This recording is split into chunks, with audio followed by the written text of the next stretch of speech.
Awesome. All right, welcome and a blessed evening to everyone.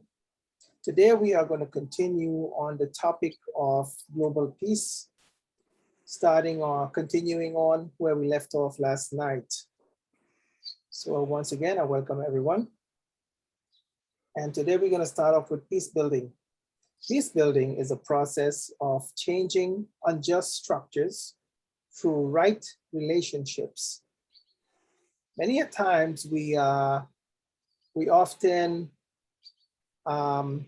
we function under relationships that is not right. And when it's not right, what it does, it causes breakdowns, it causes division, it causes turmoil and conflict. And out of that, bitterness is created, and then we have wars because of unjust structures. Structures is something that should be adjusted as we go. There's a great need for structures to be adjusted. It's not something that we can put in place and just leave it there for hundreds of years and expect it to go on because of tradition. As times are changing, people are changing. Point B, transform the way people, communities, and societies live, heal, and structure their relationship to promote justice and peace. Creates a space in which mutual trust, respect, and interdependence is fostered. So in saying all of that, when we have structures that are not correct, it needs to be changed as often as necessary. And as we build right relationships and promote justice and peace, we create a very special place where people can have mutual trust for each other. We foster relationships that would build instead of break down. Foster relationships based on mutual respect to create harmony among the people.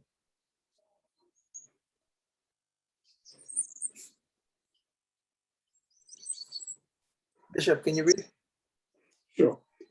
Psalm 1, taken out of Psalm 11, verse 3. It says in verse 3, if the foundation be destroyed, what can the righteous do? First point, the indigenous structure of creation has changed. Secondly, doing good is no longer the norm of society. Thirdly, our foundation and structures are out of course and needs to be fixed. Fourthly, doing the right thing starts with me.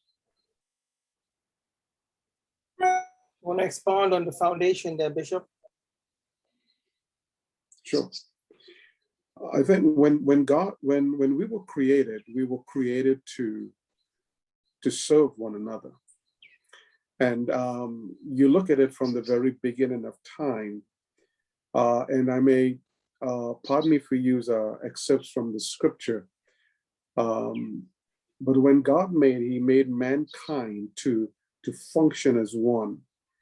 And as we are speaking about peace building, I just want to take an excerpt of what was said on Tuesday. Is this simply on Monday? Sorry, simply this is that one of the things that defines us as peace builders is our identity to synchronize with other men and women of different races. So that we'll be able to show forth what the Creator had in mind when he made the statement, let us make man. So we look at it where we see the very structure of creation is changing. And because of that, there's been a lack of knowledge, a lack of understanding. And many nations are destroyed because of a lack of knowledge on the foundation that we we continue to build on. Thank you, Bishop. So on peace building, we just can't rely on the other person to make a change. We have to decide within ourselves, regardless of the capacity of our leadership or our involvement in the community or among our villagers, among the nation, doing the right thing starts with me. That's the position that we should be taking. We want to make a difference. We have to start with me, ourselves, the person of us. I know quite a few people came on after the fact here. I just want to take a moment and welcome everyone. Dr. Steele. I also would like to welcome Dr. Kelvin Morgan from Ghana, who we just met recently.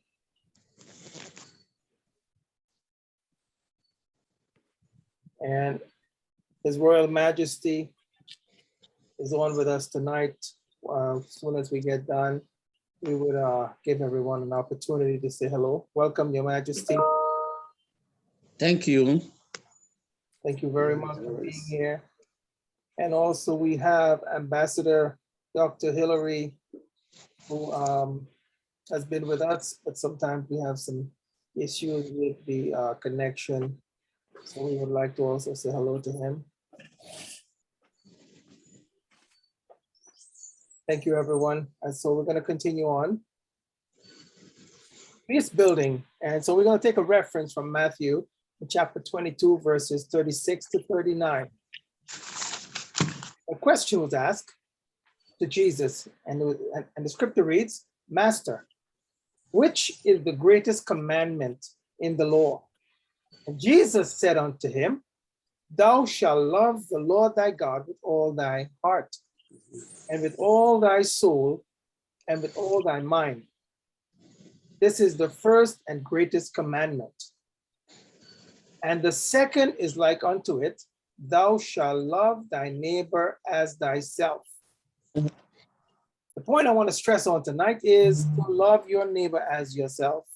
If we want to show an example as a godly leader or as a leader in general, we should be showing some sort of compassion towards the people that we're leading. Express our care, our concern, our gratitude towards them for who they are and what they represent. So we got to love our neighbors as ourselves. Don't do to others what you don't want somebody else to do to you. Peace building definitions. So we're going to talk about reconciliation for a moment. Reconciliation refers to restoring right relationships between people who have been alienated and separated from each other during conflict. If we have a need for reconciliation, it means that something is broken. So when you fix it, it means that you have reconciled it. Occurs not only in relationships, but also at the spiritual, personal, social, structural, and ecological level. Reconciliation, fix what is broken, resolve the issues, unite what is set apart, bring together, patch up. I know in Trinidad, it's very easy to bring that expression because with all the potholes that we experience in Trinidad when you're driving, and the trucks come with the asphalt and they drop these loads of asphalt and they patch the holes because it's broken. It's broken up. So when they patch the holes on the road, they reconcile it and make it usable again, make it workable again. It's the same thing with relationships.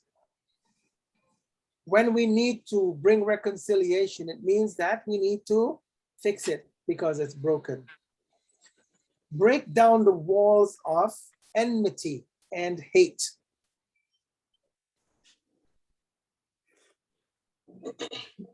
Peace building definitions. Go ahead, Bishop. I just want to say, just to reiterate something that Chief Governor said about patching our roads. And it sounds so really good from him that it's really fixed. But the way we patch our roads in Trinidad is not to the standard that you can just drive and the roads are smooth. They patch it with a depression, or if there's a hole in the road, they patch it with a depression, or they put a hump on it.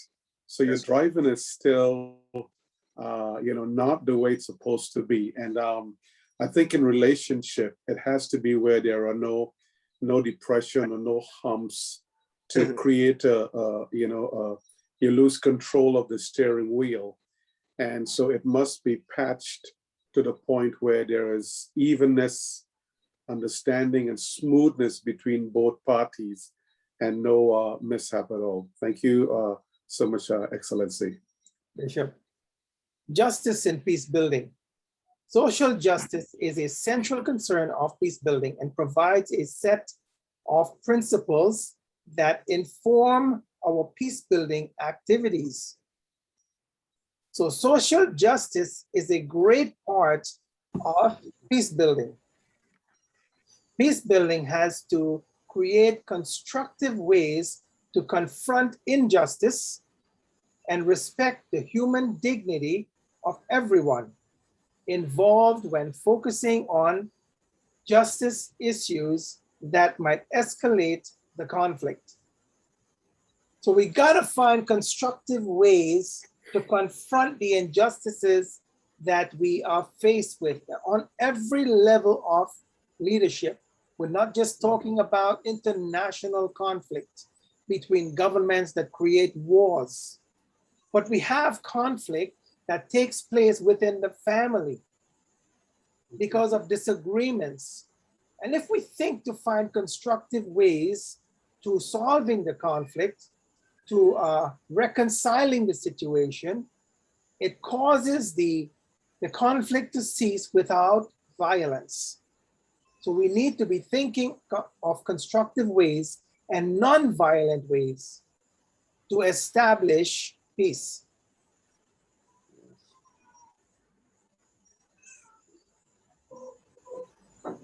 Justice in peace building, impartiality.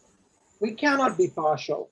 We cannot take sides as ambassadors, as peace builders. When we step into the picture, we don't take sides. We got to be impartial. Listen to both sides. Show compassion to both sides.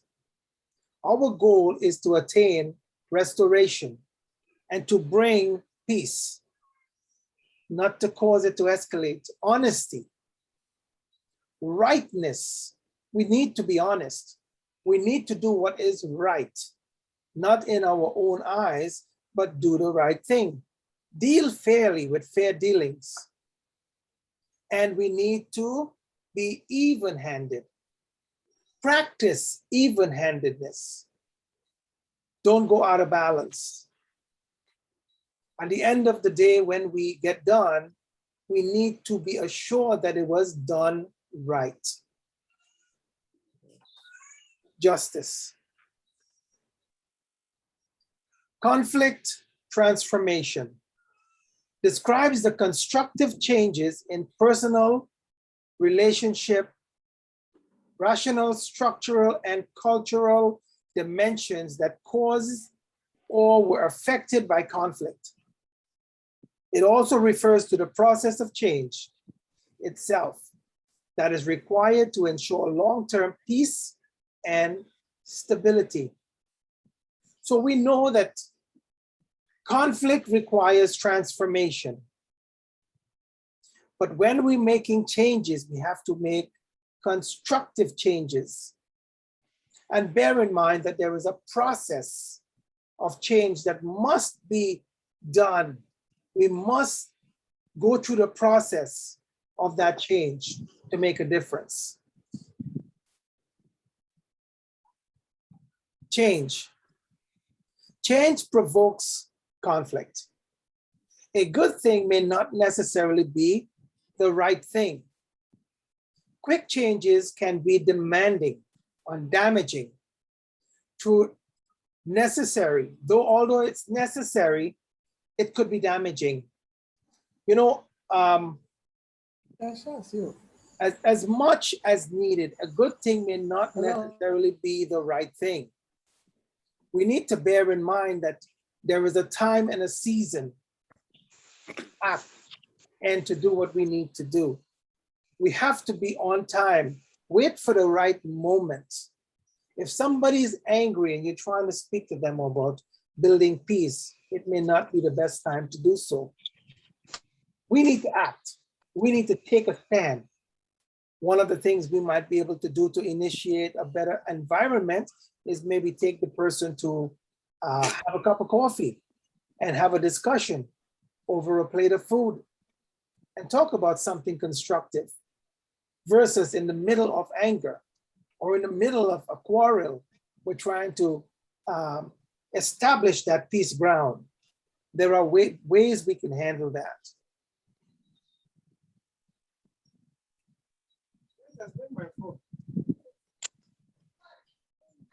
Required and necessary changes should be accompanied by justification and transparency.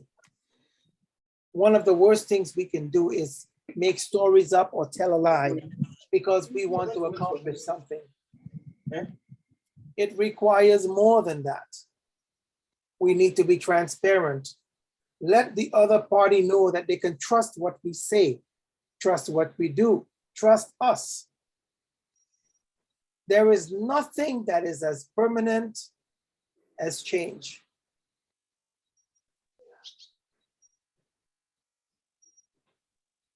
Characteristics of effective peace builders: adaptability, prepared to change directions.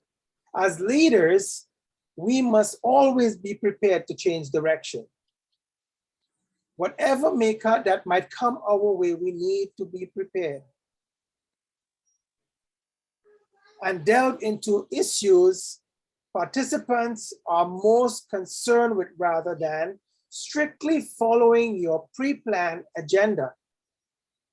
How many a times as leaders we have our agendas, we show up and things begin to go wrong. What do?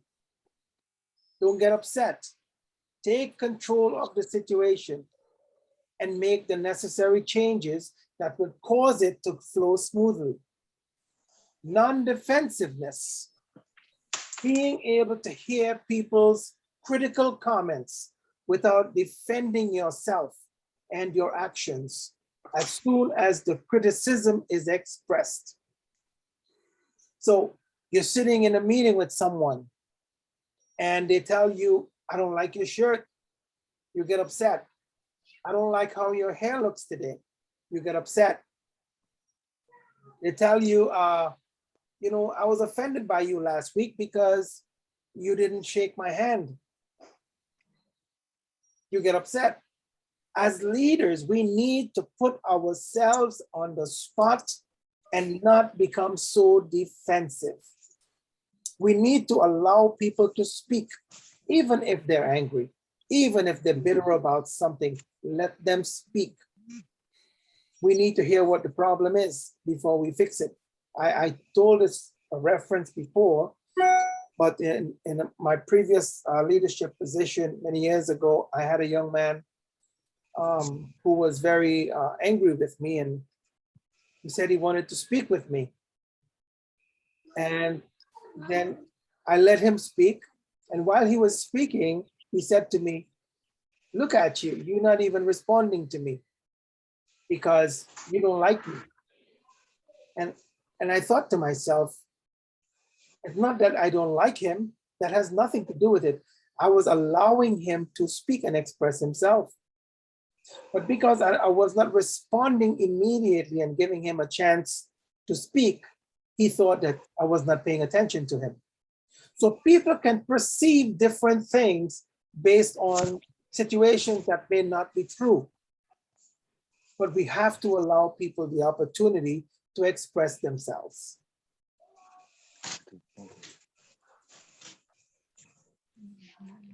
Characteristics of effective peace builders: empathy. How would you feel putting yourself in another's shoes and understanding what they are experiencing? How often do we do that? How often do we think of the other person? How would they feel if they treated us the way that we're treating them? How would we feel? We need to show empathy. Creativity. Find a way. Building an impartial peace requires everyone's creativity. Impartial peace means that you're not taking sides. You're there for one goal and one goal only, to create peace. But we have to be creative. Find a way. There is always a way. We just can't throw in the towel and say, I'm tired, I'm fed up. Just let it go, let it be. We cannot accept the status quo as it is. Point number 5, modeling good conflict resolution skills and relationship behavior. We teach by what we do as well as what we say. As leaders, we need to remember what we do. People are looking at us. People are looking at us, and we will be judged by what we do, as well as what we say. Point number 7, be comfortable with ambiguity. We don't have to know exactly what direction the group is headed at each moment. And as leaders, if we don't always know exactly where it's heading, we ought not to be upset. Sometimes we just have to go with the flow and be a leader. Be a leader. Allow people to express themselves. Allow leaders to be leaders. And this might be a rough statement, but sometimes we need to allow people to fail at what they're doing. As leaders, we have to allow people to express themselves. Interdependent peace building. No one person, activity, or level of society is capable of designing and delivering peace on its own.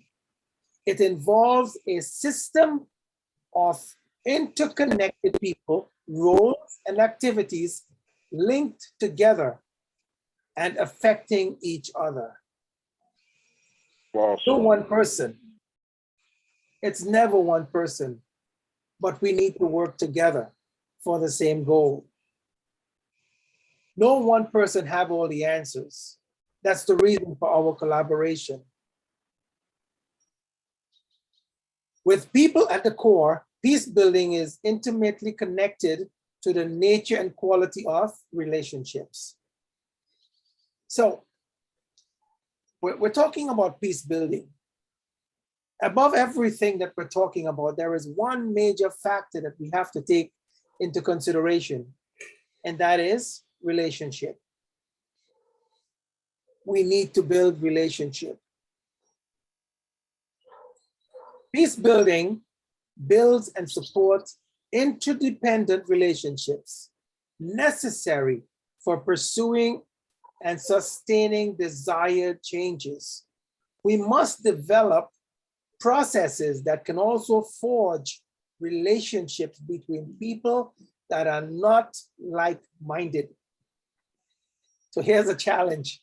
It's easy for us to develop relationships with people that are like-minded, that shares the same value with us, speak the same language, like the same things that we like. As leaders, though, when we encounter people who think differently, who act differently, who speak differently, who dress differently, do not share the same values that we do. What do? We build relationships. But the relationship building in that situation becomes more difficult.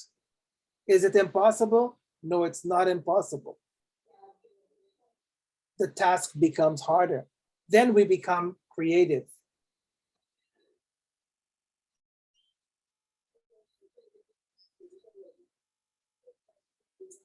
Not like-minded people. So when you're dealing with people that are not like-minded, you find common ground. Give good gesture. Foster a relationship. Employ outside help. Maybe you may not share the same values, but you might know someone within your group that shares those types of values. You may want to bring in some outside help from someone who may have a relationship with that person. Develop a strategy and know it will take time to achieve success. There is no press button. There is no microwave solution to this type of peace building and relationship. It takes time. It takes energies. Peace building is a long-term prospect. Let's know that up front. Violent conflict occurs over generations, and peace building too takes no less time over generations. Sustainable peace building seeks to discover and strengthen the resources rooted in the context of the prolonged conflict. So we need to discover the strength and the resources in the midst of the conflict and learn how to apply those to make the change.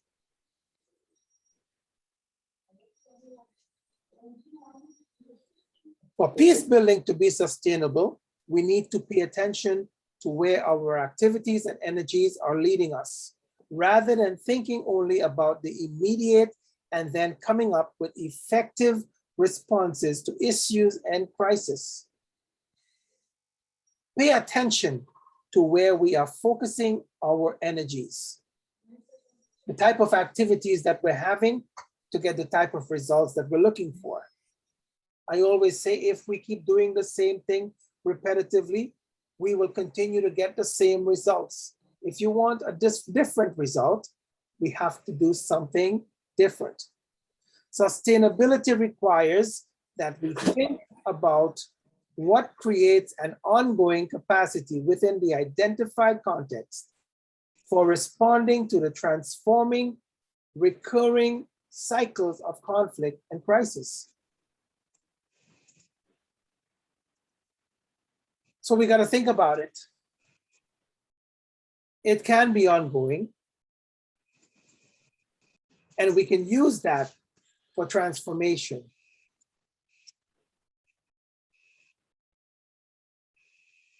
Strategic peace building. While peace building needs to have a comprehensive overview, specific programmatic action also need to be strategic. This means learning to respond proactively to emerging or changing dynamic social situations and conflicts, as well as meeting immediate concerns and needs, while at the same time reinforcing a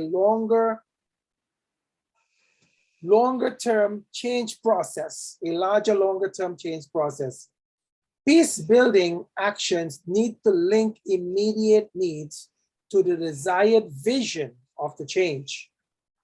So when we have a conflict, we just can't be focused only on fixing the problem, but we also have to bear in mind that in the midst of the crisis, there are people who are going to have very specific needs, and we also have to meet those needs.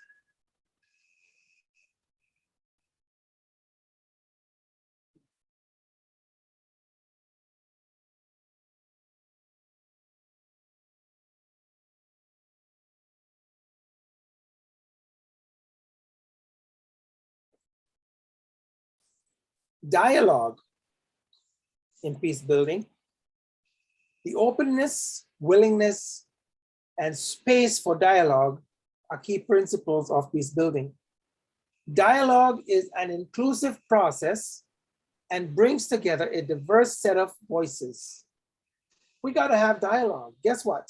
If we have a problem, we got to be open and we got to be willing to talk about it. It's not going to get fixed all by itself. It's going to require some intervention. We got to be able to sit down and have dialogue. To bring about sustainable change, people have to develop a sense of joint ownership. To get people to show some appreciation, they must take ownership of the process and become stakeholders in identifying new approaches to address common challenges. Example, if you're living in a small city and you have a thriving business, and let's just say a civil war breaks out, because you have a small business in the midst of that community, you would do everything that it takes to keep your business alive because you are a stakeholder. There's ownership involved. But if you do not, if you're in a situation where you have, like we say, there's no skin in the game, there's no ownership, you are not a stakeholder, chances are you wouldn't want to fight as hard to keep the disasters from happening. So we got to bring in people and get people to take ownership, become stakeholders in the affairs of building peace. Dialogue requires self-reflection, spirit of inquiry, and personal change to be present. Participants must be willing to address the root causes of a crisis, not just the symptoms on the surface. Dialogue recognizes the other's humanity. Find the root cause. And when we're talking to people, don't see them as the person with two horns. They're human. See the humanity. If you don't see the humanity, search for it. We all make mistakes, you know, one way or the other. But we ought not to walk around with a chip on our shoulder thinking that we're better than everybody else. Participants of a peace process must be willing to show empathy towards one another, recognize differences as well as areas of common ground, and demonstrate willingness for building peace. To find sustainable solution requires time and patience.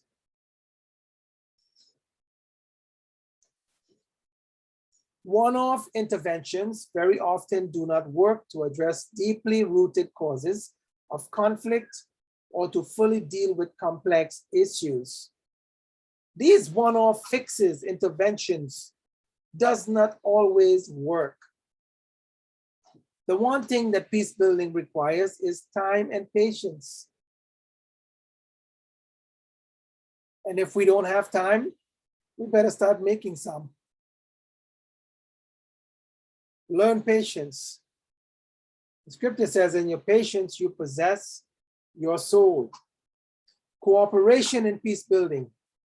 Peace building requires cooperation that reflects responsibility, accountability, and participation by diverse actors.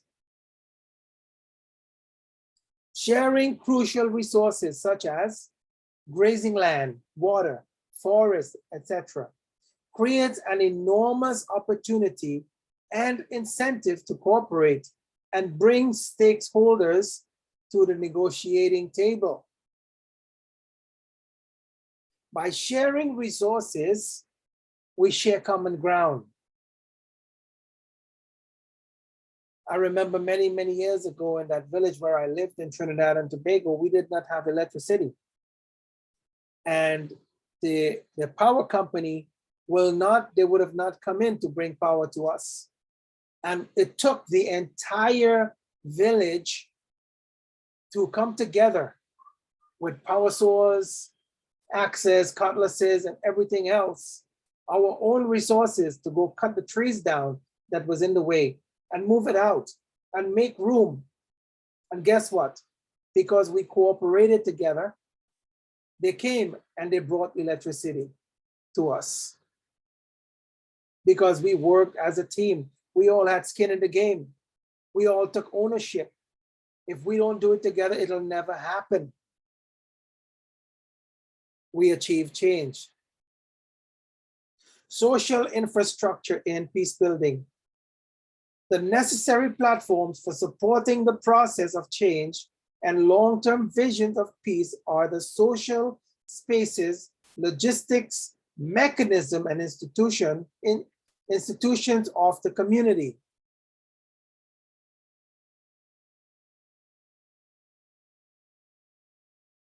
The foundations for peace building includes the people, their relationships, and the social spaces.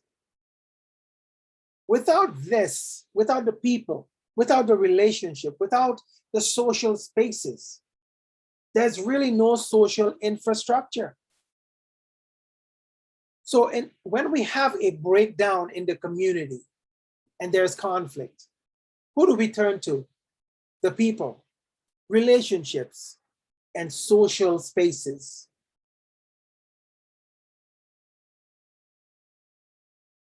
That they need for supporting the process of transforming division and violence to respect and interdependence and their increased involvement in the responsibility for building peace. When it's going well, we rely on people, relationship, and social spaces. When it's not going well, we should be going to the same thing: people, relationships, and social spaces. The platforms and foundations of peace building are the social infrastructure that provides the basic support to enable people and peace building processes to weather the immediate crisis while patiently pursuing the slow, long-term desired change within a context of relationships. Again, patience. It takes time. Every area of peace building takes time. There are no quick fixes. The definition of power in peace building. Power exists in all relationships and determines our ability to affect the world around us. Everyone needs and uses power to make decisions about their own life. Some people have access to more sources of power than others and are able to dominate over other people and control other people's lives. Now that's the truth.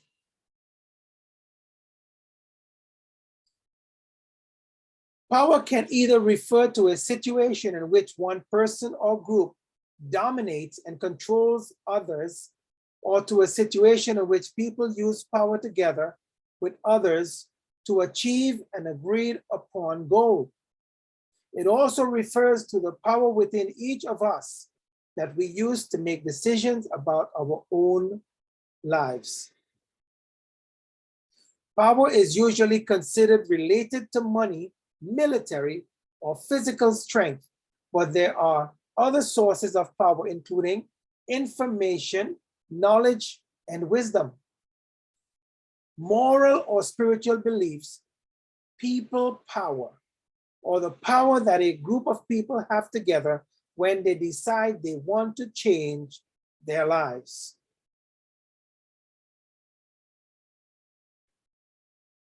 The definition of power. Even beauty and charisma can affect how powerful a person is in shaping his or her environment. So everyone has power one way or the other. Some people know how to use it and some don't. Good governance in peace building. Governance refers to a number of levels of power. Society with high levels of agreement on structures and processes, and that govern legitimately, are societies with mechanisms for dealing with conflicts as they arise, and with a social fabric strong enough to mitigate disagreement and withstand dispute. That's like more of a perfect society where the governance is ready to deal with the situation that arises. But we will also find that in some societies, they are not that prepared. Hence the reason we have these violent conflicts. Good governance in peace building. Societies in which people disagree on the structures and processes of decision making also tend to have high level of conflict. Because of what? Disagreement, often expressed through violence. Well-governed societies need to be able to deal constructively with conflict so that its underlying causes are addressed without recourse to violence. If we are prepared, if we are trained how to react, how to respond to those types of governing or governance problems. For governance to be effective, it must be aligned with peace building and state building aspiration forged by conflict affected governments and people themselves. In other words, we have to learn from our past mistakes. When conflict, judging from conflict that has happened in the past, we should not just look at it and be troubled, but study the reasons why it happened and be determined to not allow those same things to repeat themselves. Supporting governance to consolidate peace is about assisting national stakeholders to gain control of the recovery process in the immediate aftermath of a crisis in order to lay the foundations for long-term transition from fragility. So we got to be part of the fix, not part of the problem. Good governance reconstructs responsive institutions, promotes inclusive political processes, fosters resilient societies, and strengthens partnerships. Achieving governance results in fragile environments requires focus on capacity building, guided by the principles of national ownership. And that is focus. This focus must be adaptable to the complex and dynamic context of fragility and conflict.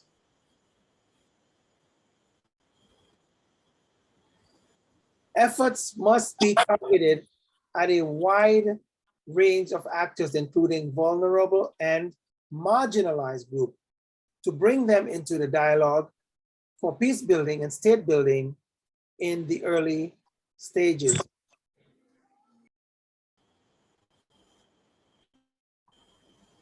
Role of civil society in peace building. Civil society is considered as the sphere of institutions, organizations, and individuals located between family, the state, and the market in which people associate. Civil society is distinct from government, but is seen as essential for the good functioning of any society. There's a general consensus that the level of social and political stability in any society depends on the strength of the civic structure.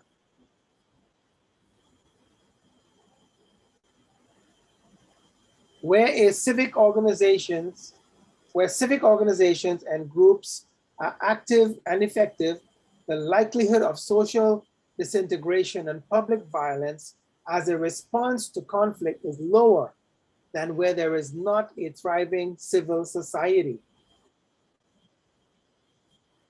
Unfortunately, one of the effects of violent conflicts is to disrupt and destroy those parts of civil society that are functioning well, and to undermine the values that underpin social initiatives and develop work in general.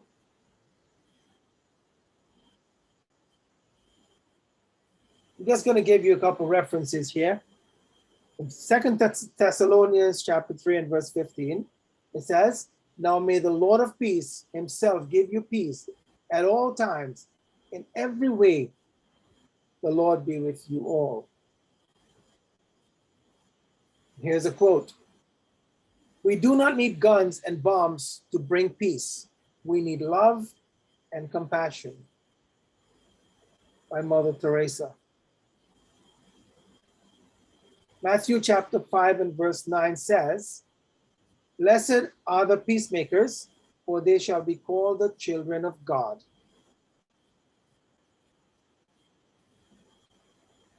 This concludes our session on peace building, on global peace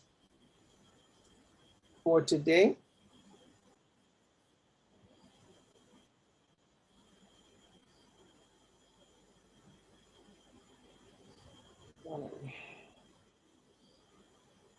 Thank you everyone for being here today. We just completed this session on global peace. This was part 1. All right.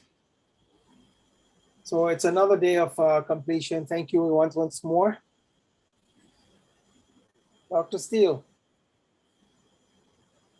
welcome. Pleasant, good evening to everyone. It's a pleasure being here. I'm glad to see everyone. All right. I see my friend is on. Ambassador Khan. Joseph Khan. Yeah, you hearing me? I heard you. All right. Greetings in Jesus' name. And as always, I applaud your efforts of what you're doing, and may the God of peace give everyone that portion that they need to go forward. Thank you. Thank you, sir. I see Gerard has his hand up, so we'll address Gerard first. My brother, Gerard, you're up. Hey, my brother, how you doing, bro? A pleasure. It's always an honor. Always an honor. I'm just listening. I'm here actually with some other brothers, my brother Curtis and my brother Christopher. Awesome. Christopher actually was enjoying the conversation. It's his first time to visit. So everything that you spoke on is definitely powerful. And we're definitely going to do what we have to do as owners, ownership, and when it comes to leadership, what we was discussing earlier over the phone. And I appreciate you and I honor you, everything that you're putting forth, and everyone on this call. I thank you for this being present, and we're going to do this together. We're going to build humanity back all over again. We're going to enlighten everyone, and we're going to do this in an orderly fashion, in divine order, okay? Peaceful order, of course. Thank you very much. I love you guys. Thank you. We have with us Dr. Kelvin Morgan from Ghana. Dr. Kelvin. Back on mute, yes.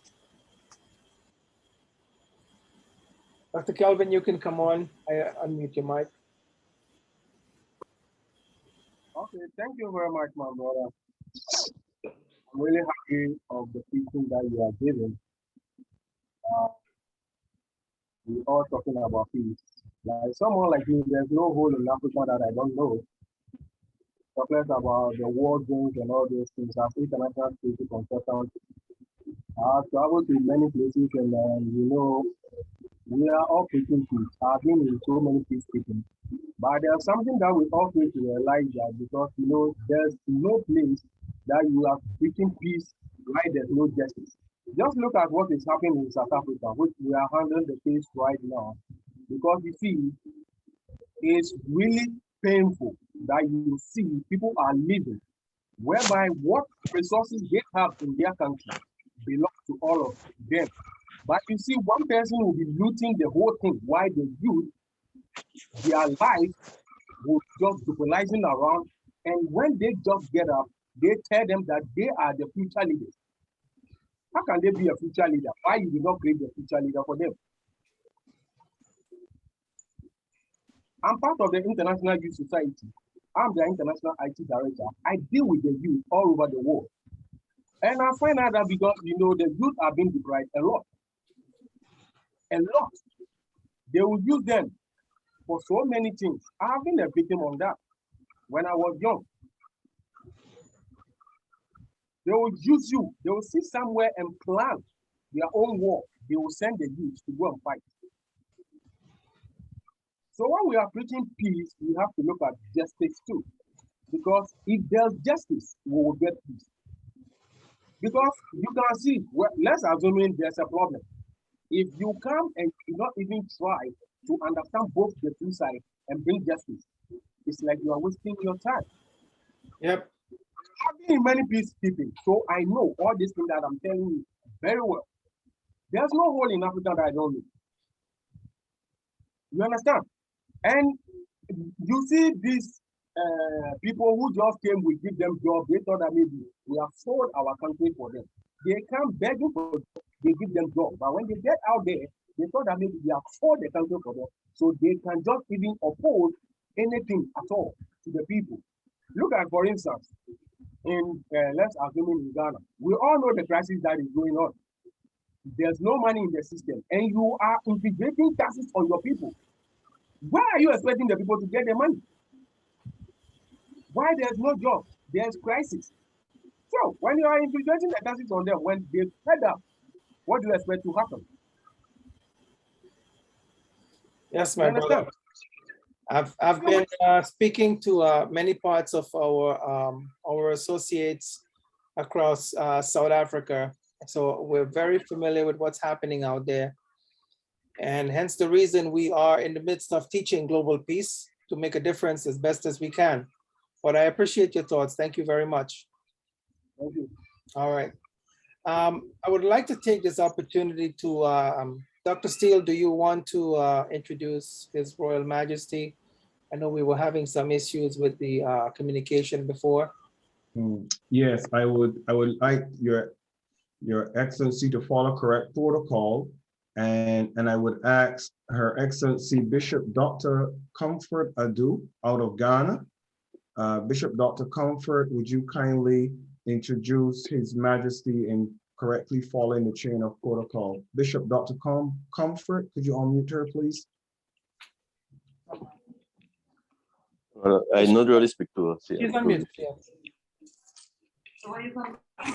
I'm hungry. I just parked it there. I could not turn because you went moved there. Bishop Dr. Comfort, you're hearing us? Yes, Your Excellency. Please, can you introduce His Majesty? Your Excellency, Bishop Dr. Majesty. And good evening, Chief Governor, His Excellency, and all the Excellencies and everybody in the house. Yeah, well, I thought that last week he did his best, so that is one Tuesday, so I wasn't expecting so, but I think he has a lot to tell us today. So introduce him, he's the Nangona Napa Ringu Kusum Asaga Yoluzo the second. He's the Upper East, that is Nandon Paramount Chief. He's a chief, I would say with a difference, because he ruled his people with God, just like in David. He wasn't using the fetish way of the other, excuse me to say, the other chiefs. He's using God like that of King David to rule the place. He's also into law, and I believe he has a lot for the nation. He has been developing his area, and I believe in due time, it will be a place of interest for people to go there and then have a look at what he's doing. He is here, and then I think he will say whatever he wants to say. Your Royal Majesty, shall you please greet the house?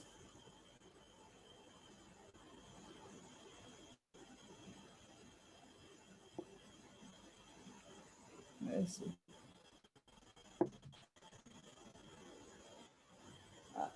I saw him on Yes, the platform. he's there.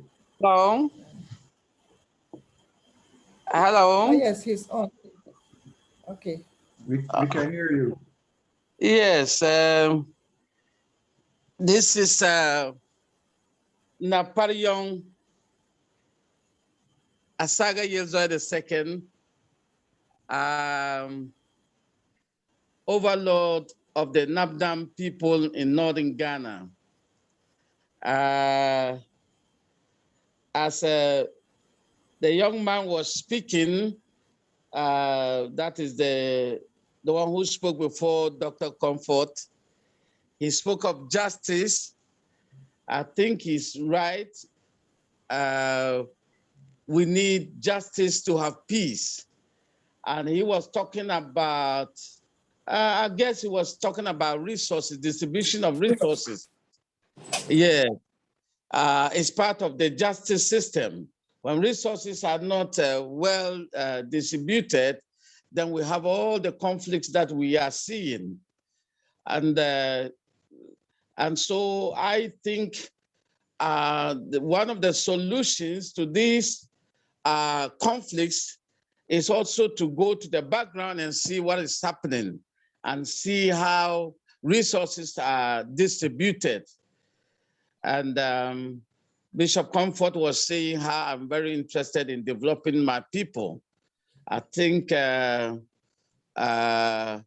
developing the people and thinking about their welfare is very critical in peace building.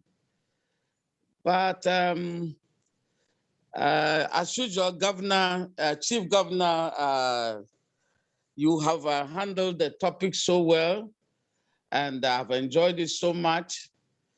I think in practical terms, I have seen most of the things that you are talking about. It is heartwarming that, as you were explaining, we want to make a difference in this our world. We are in a very in some turmoil this time, conflicts all over this world, Afghanistan and all the other places. And I think that we should become serious more. Like you all said, godliness is what is going to solve these problems. I think we should all, we should deal with each other in the spirit of godliness. Show love to each other. You repeatedly mentioned empathy. It is good to get into the shoes of other people, especially when they are in conflict. And you ask yourself, what would each of these, if I were in their shoes, what will I want to be done to me? How will I want my issues to be addressed? When we do that and we sympathize with the people, then we have we will find the right solution.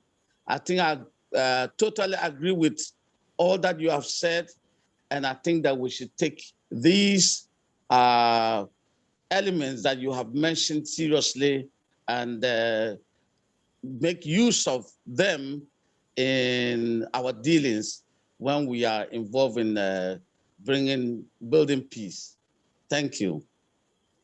Thank you, Your Royal Majesty. We Yes. certainly appreciate your kind words and your words of wisdom.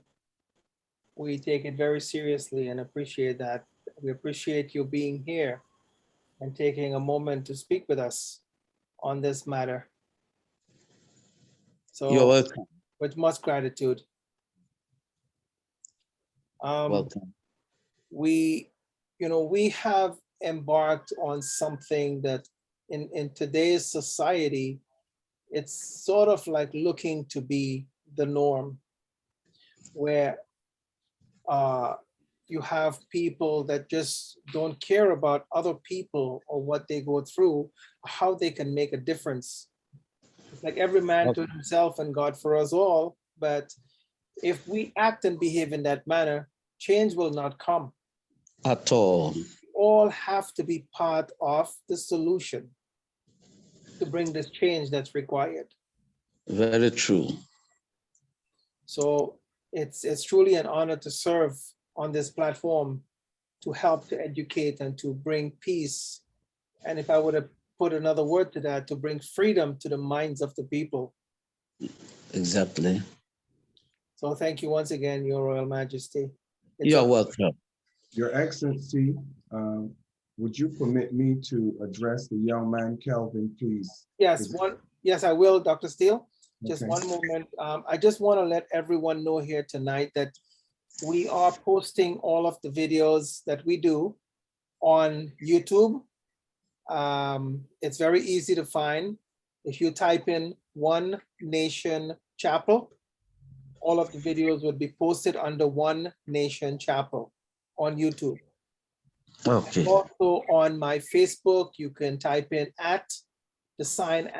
@Kiwi Kalloo, and you would be able to go right onto my Facebook page, where you would also be able to see many of the teachings and writings to collaborate on the same topics. One more note is that if usually we have a registration, and I'm not quite sure if everyone has registered or will be registered. And I don't want to forget the people that came on to this training and session.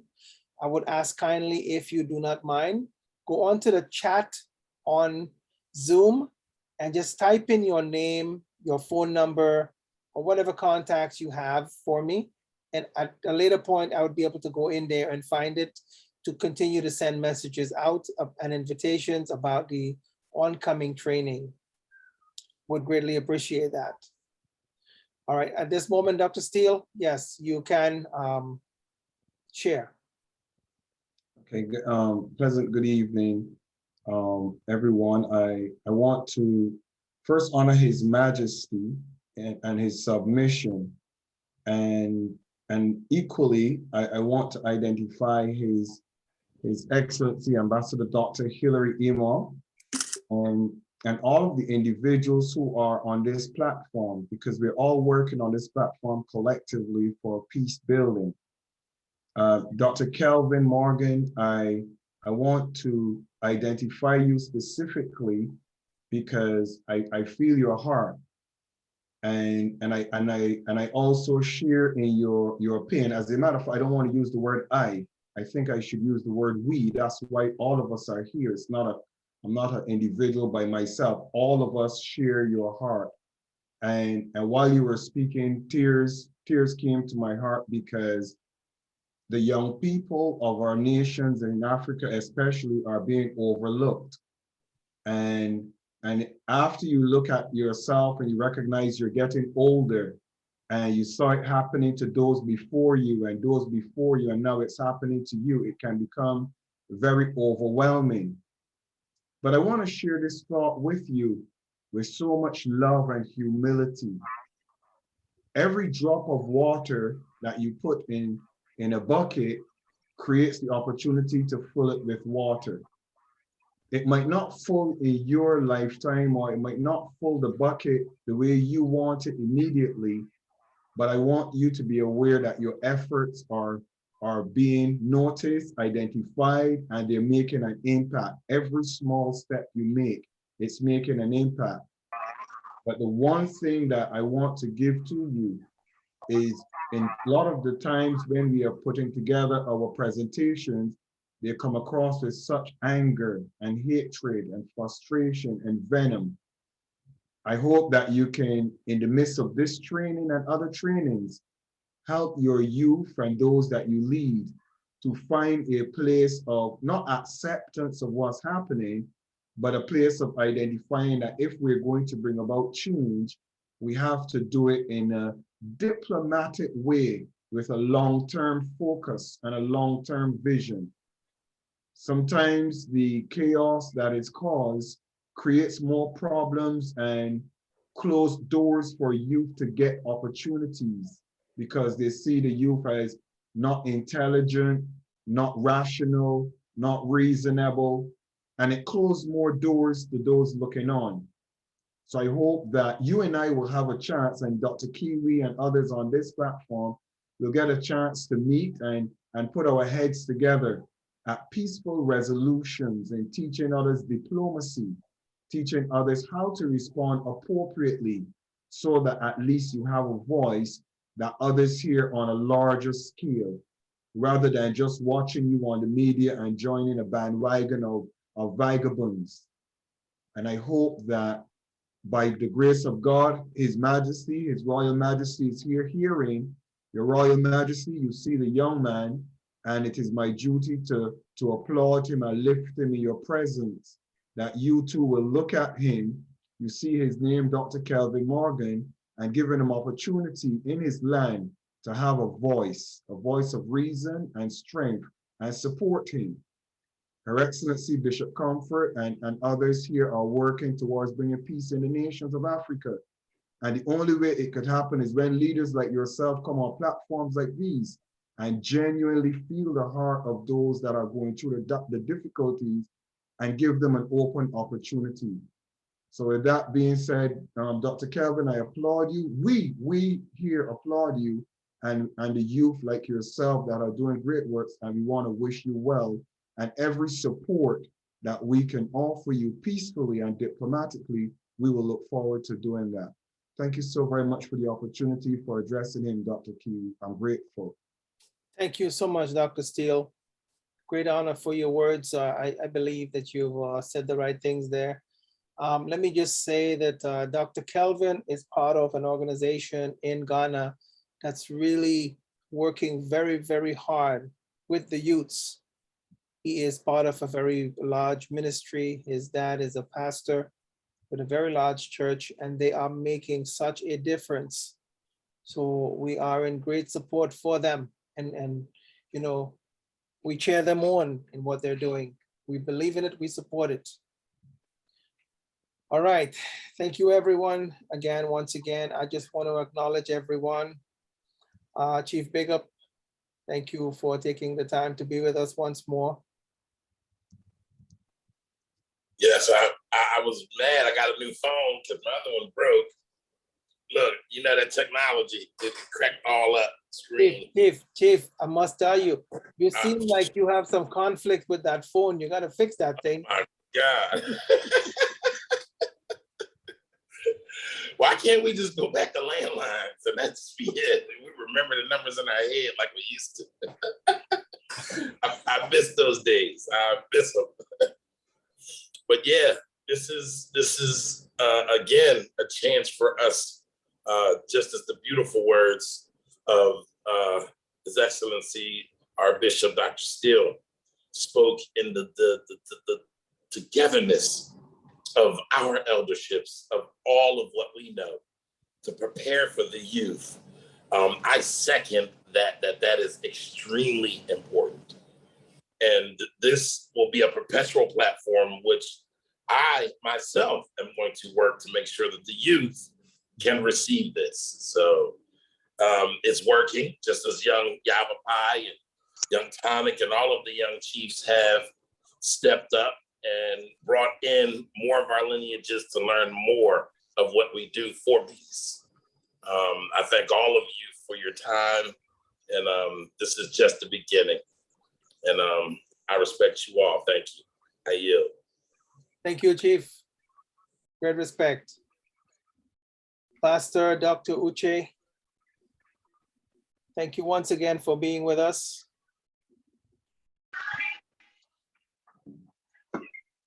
Praise God. Praise God. It's been greetings from Alaska, and it's been awesome. And it's also a blessing to have joined today, to be blessed by these teachings from Dr.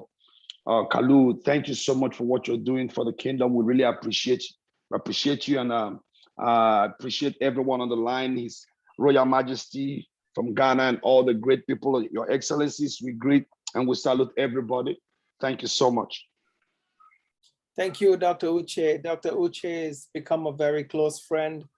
He's a well-popular gospel singer from Nigeria, lives in the United States. He's a pastor. He's become part of us, and we are collaborating together for global peace on many fronts. So blessings and thank you, Dr. Uche. Bishop Lamott.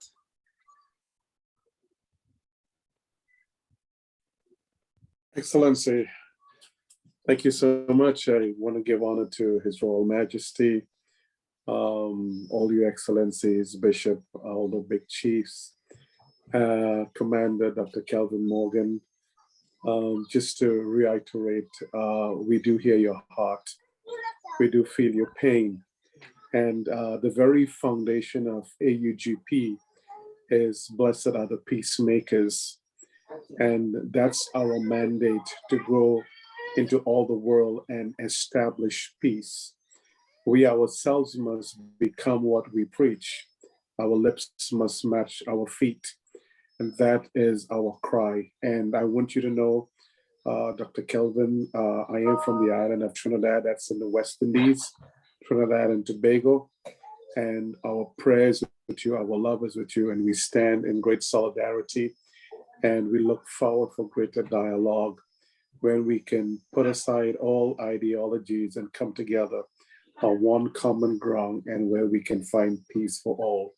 So to all of you, blessings, peace, and love to you all.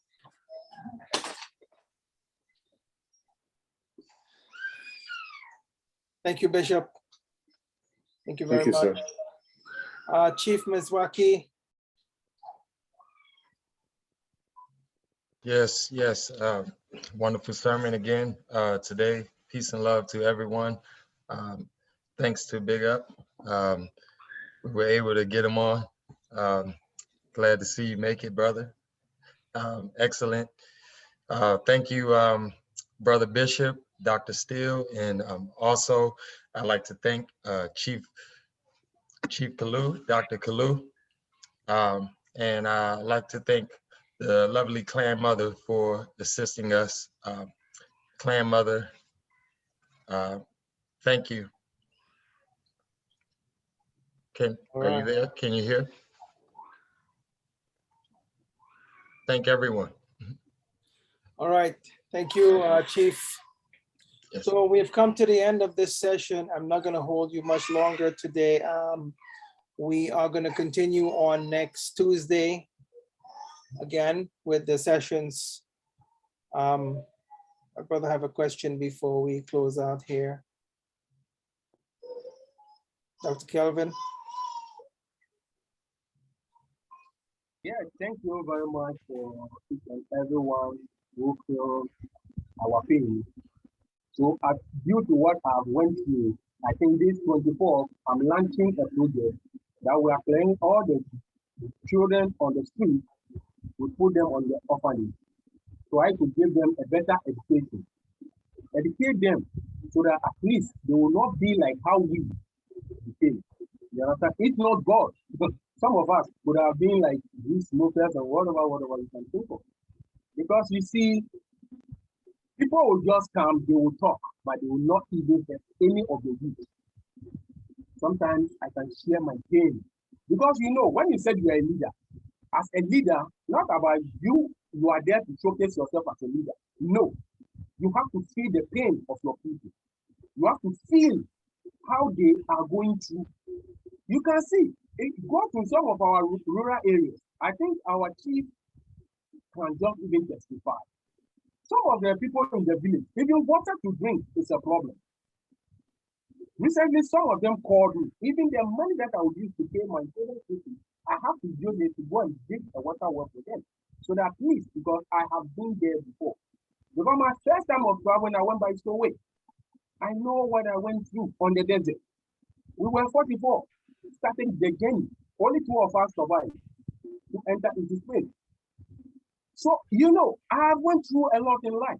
So I don't want any of my youth to face the same problem that I faced. Because we have people who just call themselves leaders, but we don't know what they are doing. They are there to showcase their body of leaders, but they don't want to care about their country. Yes, my brother, we will talk after the session is over. We'll talk a little bit. I do understand where you're at. I can understand the situation right now. I have many other ministries out there that I'm in communication with, and I understand what is happening, but I certainly appreciate you being here today and voicing your pains and your concerns of what's happening in South Africa right now. We stand with you on that in support of the youths and in support of global peace. So thank you again. We will talk shortly. Once again, want to thank everyone for being here tonight. Thank you greatly. And we will reconvene on Tuesday night at the same time, same link. Once again, on the videos that we're posting is going to be on One Nation Chapel on YouTube. And you'd be able to find all the videos, all the training, if you want to look at it one more time or as many times as you wish. If you want to share it, that's all fine. And as far as I've had people ask me about bringing other people on, as far as if you have, whether it's friends, neighbors, family, feel free to bring anybody on that you want to come on to the sessions. There are no limits to that. We're not limiting you to bring anybody. So you feel free to bring as many as you would like to bring. All right, with much gratitude for your time and efforts today. Thank you, everyone. I want to say God bless you, and we'll see you next week again. Your Majesty, Royal Majesty, thank you once more. Blessings to all, and we will see you next week. Good night. Peace.